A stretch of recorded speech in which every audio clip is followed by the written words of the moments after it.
Okay, it's cloudy today and they say it's probably gonna rain tomorrow. At least nothing for today. And with that in mind, what did I read today? It seems like a lot of the news revolved around taking drones down. How about this one with a laser guided rocket of sorts shooting down a Houthi drone, according to this anyways? It says here in this post, and there was a video to accompany it, it says, US fighter aircraft shoot down Iran-backed Houthi one-way attack drones with AGR-20 Falcon Advanced Precision Kill Weapon System, laser-guided 2.75 rockets. Laser-guided weapon, huh? And as it says, you basically see that thing getting blown right out of the sky.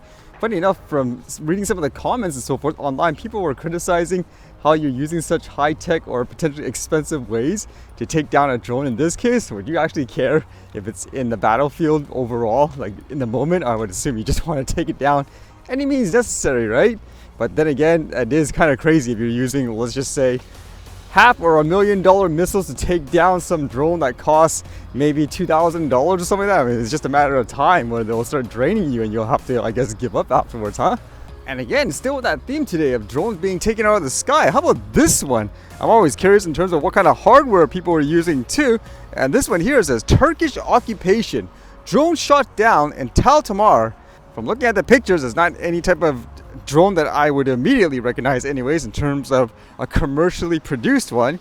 It says, according to a military source, fighters of the Tal Tamar Military Council shot down an armed drone belonging to the Turkish occupation today on the Tal Tamar front. The source explained that the drone was flying at a low altitude to target positions of the Tal Tamar Military Council forces before it was brought down by the council's fighters. But again, what's with all the news today about drones being taken down? I guess too much tension around the world between various countries, huh? And without thought, actually, there was this piece of news that was spreading around everywhere online. Apparently, it had to do with a couple that was deported back to Colombia, like it says here, after 35 years in the US. It'll make you wonder, wow, what happened there?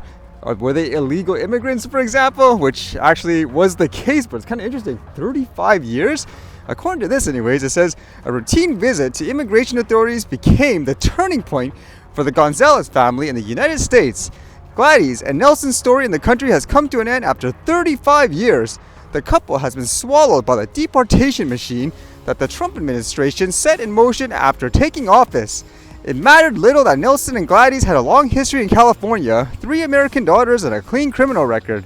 Now, they must start from scratch in Colombia, the country they left decades ago to begin a new life in Laguna Niguel, south of Los Angeles. The couple were sent back on Tuesday night, March 18th. They arrived in Colombia together and are doing well, said Stephanie Gonzalez, 27, one of the couple's 3 daughters. She and her sisters, Gabby, 23, and Jessica, 33, closely followed their parents' ordeal in immigration and customs enforcement detention centers, saying, quote, "We are thankful this nightmare is over, while at the same time grieving the reality that our parents will not be coming home anytime soon," said Stephanie. Again, I was just trying to wrap my head around how's that possible? 35 years in a country, let's just say, quote, illegally. They start a family and everything like that, and they remained until, I guess, recently. I know in recent times they mentioned they're getting more serious about deporting, for example, criminals and all that. I think that's the controversy or debate here, whether or not these people should be deported because they're not a, quote, criminal or anything like that. And from what I understand, the reason why they stayed for such a long time is because of the whole process, I guess, of deporting illegal immigrants. It was just that long and delayed for them. Like, they didn't focus on them originally, just criminals. Like, the system's so backed up. But now, because they're taking it more seriously with more resources, their time was up, I guess you could say. And for the looks of it, they started things like crowdfunding campaigns and all that to try to pay for potentially lawyers and so forth, or whatever the process is to get people to legally be US citizens. But it makes me wonder too, holy, 35 years in a country, what was stopping them from actually becoming a, quote, legal citizen in that regards, in terms of whatever the process is? Would you say, for example, okay, well, it's their fault? Like, even if they were illegal and so forth, they should have did at least something for 35 years instead of just, I guess, writing it out? Because I would imagine too, wouldn't they have technically had to work illegally to actually live there under the table and so forth as well? So it's kind of a fascinating, I guess, scenario. Would you be on the family side saying, oh no, they should stay because they're not criminals overall, even though it's, quote, illegal? It makes me curious too, if they did do everything under the table, does that mean they never paid taxes for 35 years? while they were in the US. It makes me wonder if that is the case, whether or not that creates a huge criminal case of sort.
Okay, interesting note about this duck. After all the capturing stuff, I was able to determine what the number is and all that on the band, and I was actually able to find out a lot of details about this duck, and I thought it'd be fun. Does anyone want to guess, for example, where this duck came from and all that, and what it's all about? It was kind of interesting anyways. So anyone want to guess where this thing actually came from? I'll give you a hint. It's not from Canada. Where do you think it came from specifically, for example, like city or whatever? Again, I thought it was kind of interesting. So whoever wants to take a crack at it, let me know what you think anyways.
Alright, see you guys later.